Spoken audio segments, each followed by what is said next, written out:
Sabi nga nila, huwag tayong mananakit ng ibang tao, huwag tayong gagawa ng mas makakasama para sa ibang tao.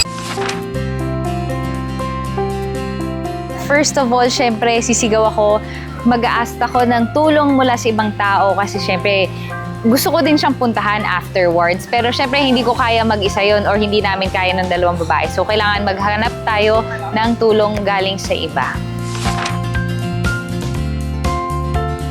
Depende. Kung gaano katanda na din ba ako, ganyan. Kasi, syempre, mas alam ko na kung ano yung tama at mali. Lalo na kung ganitong 30 years old na ako, kung ganitong nasa tamang edad na ako.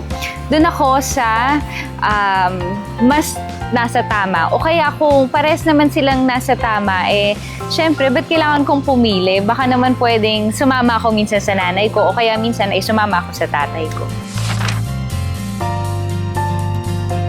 Siyempre, for now, hindi ko maisip talaga kasi as much as possible, masama talaga gumawa ng krimen.